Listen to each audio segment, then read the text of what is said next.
नमस्कार दोस्तों, कैसे आप लोग। उम्मीद है कि आप बढ़िया होंगे। अभी चीनी के दाम बहुत तेज़ी से आगे बढ़े हैं, जिस पे एथेनॉल की एक वीडियो बनाई थी, आपका प्यार मिला है।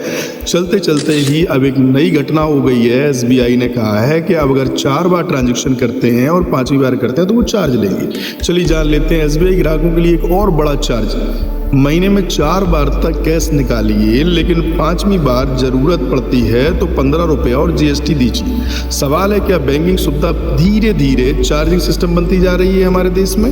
जहां सुविधा थी वहां चार्ज इतने आने लगे। पहले एक बात साफ कर दें कि यह नियम एसबीआई के बेसिक सेविंग बैंक डिपॉजिट यानी कि बीएसडीबी अकाउंट से जुड़ा हुआ है। लेकिन सवाल फिर भी बड़ा है कि जिस खाते का उद्देश्य ही सामान्य और छोटे ग्राहकों को बेसिक बैंकिंग सुविधा देना है, उसी में बार बार कैश विड्रॉल करने पर अतिरिक्त शुल्क क्यों?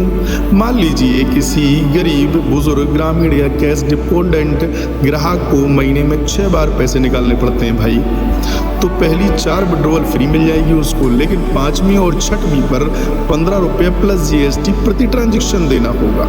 रकम छोटी लग सकती है आपको, लेकिन सवाल सिर्फ 15 रुपये का नहीं है कि 15 रुपये हम पर एक चार्ज में लग जाएंगे। सवाल है, क्या आम ग्राहक को अपनी ही पूंजी जो जमा की है उसकी पहुंच के लिए बार बार शुल्क देना पड़ेगा? कितने शुल्क देना पड़ेंगे? कितने छुपे हुए हिडन शुल्क होते हैं, ग्राहक को पता ही नहीं होता है।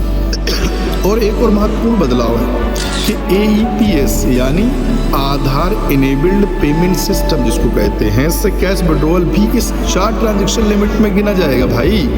ऐसे ही नहीं कैश में गिना जाएगा, समझ लीजिए। यानी जिन लोगों के लिए डिजिटल बैंकिंग आसान नहीं है और कैश पर ज़्यादा निर्भर हैं, उनके लिए यह व्यवस्था ज़्यादा महत्वपूर्ण हो जाती।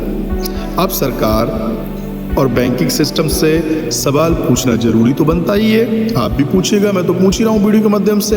क्या फाइनेंशियल इंक्लूजन का मतलब सिर्फ बैंक खाता खुलवाना है, या उस खाते को इस्तेमाल करना भी सस्ता और आसान होना चाहिए? अब से कहा था कि अचानक 20 रुपये केजी लगभग रेट शक्कर के बढ़ा दिए गए हैं, तो आप समझिएगा कि शक्कर का रेट अगर बढ़ेगा तो आप जो चाय आसानी से पीते हैं, जो माननीय प्रधानमंत्री जी कहते हैं कि वो चाय बेच कर प्रधानमंत्री तक पहुँचे हैं, तो वो चाय भी महंगी होगी क्योंकि शुगर का इस्तेमाल उसमें भी होगा।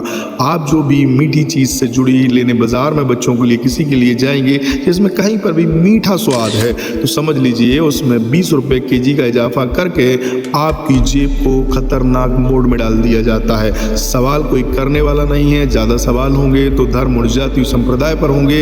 इसके अलावा सवाल पूछने का अधिकार शायद आप पर नहीं है, क्योंकि अगर आप लगातार सवाल पूछेंगे तो ट्रोल मीडिया आपके पीछे पड़ जाएगा और कहेगा आप तो सरकार के खिलाफ में। जबकि 1 किलो चीनी केवल मतलूब चंदे के लिए नहीं खरीदते, भारत के करोड़ों लोग खरीदते हैं, और वो करोड़ों लोग हिंदू, मुस्लिम, सिख, ईसाई, जैन, बौद्ध, पारसी सभी हैं। किसी धर्म और जाति का इस पर अधिकार क्षेत्र नहीं है, क्योंकि ये हर एक ह्यूमन की नीड है। तो साथियों, अब आप इसी तरीके की चीज़ों को बर्दाश्त करते रहिए, कभी एथेनॉल के नाम पर, कभी गन्ने के नाम पर, कभी चीनी के नाम पर, कभी किराए के नाम पर, और अब आप बैंक को भी इस मामले में पीछे नहीं पाएंगे। क्या अब वो आपकी जेब का टारगेट किसी एक व्यक्ति का नहीं, सारे लोगों का टारगेट बनता जा रहा है। बेरोजगारी की सीमा निरंतर बढ़ रही है, लेकिन रोजगार नहीं, खर्चे आपके बढ़ेंगे तो परेशानियां देश के सामने खड़ी होंगी, क्योंकि सरकार भी इस बात को मानती है कि वो 80 करोड़ लोगों को फ्री अनाज देकर, फ्री खाना देकर जिंदा रखे होगी।